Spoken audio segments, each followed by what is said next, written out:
এখন এলাকায় আরেক দলের উত্থান আমরা দেখতে পাচ্ছি, যারা থানা নিয়ন্ত্রণ করতে চাচ্ছে, ইউনো অফিস নিয়ন্ত্রণ করতে চাচ্ছে, ডিসি অফিস নিয়ন্ত্রণ করতে চাচ্ছে, এসপি অফিস নিয়ন্ত্রণ করতে চাচ্ছে, সাংবাদিকদের উপরে খবরদারি করার চেষ্টা করে। এই খবর যাবে না, আপনি এটা করছেন কেন? আপনাদের ফুল ফ্রিডম রয়েছে মুক্ত সাংবাদিকতা করার, স্বাধীন সাংবাদিকতা করার, আপনাদেরকেও এখন একটু শক্তিশালী ভূমিকা পালন করতে হবে সমাজের প্রয়োজনে, রাষ্ট্রের প্রয়োজনে। আমি আপনাদের প্রতি সেই আহ্বানটা রাখবো। তো বর্তমান যে পরিস্থিতি আমরা দেখতে পাচ্ছি, তাতে আসলে এই সরকার অন্তত মিনিমাম 2 বছর না থাকলে এই রাষ্ট্র সংস্কারটা তারা করতে পারবে না। কারণ এই যে এটা প্রশাসনকে ঢেলে সাজানো, যারা প্রশাসনের বিভিন্ন ধরনের অপকর্মের সাথে যুক্ত ছিল, প্রশাসনকে রাজনীতিকরণ করেছে, তাদেরকে বিচারের মুখোমুখি করতে হবে, নতুন অ্যাপয়েন্টেড করতে হবে, প্রশাসনকে সেট করতে হবে, একটা নির্বাচন কমিশন গঠন করতে হবে, আইন করতে হবে। সেই ক্ষেত্রে 2 বছরের আগে কোনোভাবেই আসলে একটা ভালো নির্বাচন সম্ভব নয়। একটা হজবরলের মধ্যে দিয়ে আপনারা একটা নির্বাচন করা, এবং আমরা কিছু রাজনৈতিক দল আমরাও বলছি যে দ্রুত সময়ের মধ্যে রাষ্ট্র সংস্কারের একটা রোড ম্যাপ দেওয়া, সেই অনুযায়ী রাজনৈতিক দলগুলোর সাথে আলাপ আলোচনা করে সরকারের সেই সময়টা নেওয়া। সময় দেওয়ার ক্ষেত্রে সবাই কিন্তু একমত। এখন সরকারের একটা রোড ম্যাপ থাকতে হবে। আশা করি যে সরকার সেই রোড ম্যাপটা রাজনৈতিক দল, নাগরিক সমাজ, সাংবাদিক সমাজ সবার সাথে আলাপ আলোচনা করে তারা সেই রোড ম্যাপটা দিবে। এবং তাদের যে সময়, তারা যদি মনে করে যে তারা 1 বছরের মধ্যে পারবে, ওয়েলকাম। তারা যদি মনে করে 2 বছরের মধ্যে পারবে, সেটাও ওয়েলকাম।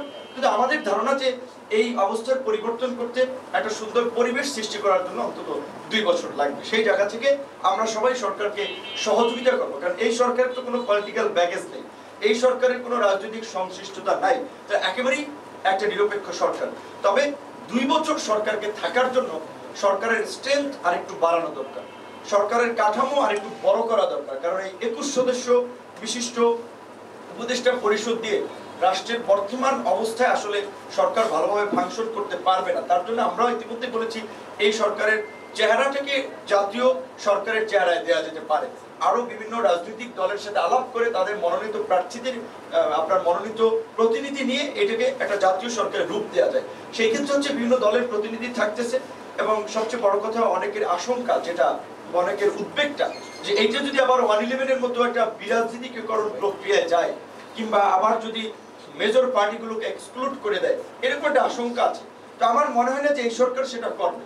আর সরকার যখন রাজনীতিবিদদের সাথে আলাপ আলোচনার মধ্যে দিয়ে তাদের এজেন্ডাটা, লক্ষ্য উদ্দেশ্যটা পরিষ্কার করবে, তখন তো আর রাজনৈতিক দলগুলোর কোনো সন্দেহ সংশয় থাকবে না। আপনারা জানেন যে সবাই বলছে যে এখন রাষ্ট্র সংস্কার প্রয়োজন। এই রাষ্ট্র সংস্কারে আমাদের প্রধান উপদেষ্টা মহোদয় যেটা বলেছিলেন, যে পুরানো জঞ্জাল সরাতে নতুনদের আগমনের কোনো বিকল্প নাই।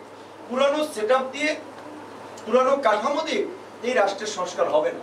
নতুনদেরকে এগিয়ে আসতে হবে। যেমনি ভাবে তারা, এই তরুণরা একটা গণ অভ্যুত্থান ঘটিয়েছিল, এই জায়গায় যে আমরা দ্বিতীয় একটা মুক্তির সংগ্রাম বলছি, এই সংগ্রামের নেতৃত্ব দিয়েছে কিন্তু এরকম এই 15 থেকে 20 বছর, 20 থেকে 25 বছর, 25 থেকে 30 বছর, এই রকমের ইয়ং একটা জনগোষ্ঠী। তাদের চিন্তা ভাবনা ফ্রেশ, তাদের চিন্তা ভাবনা সৎ।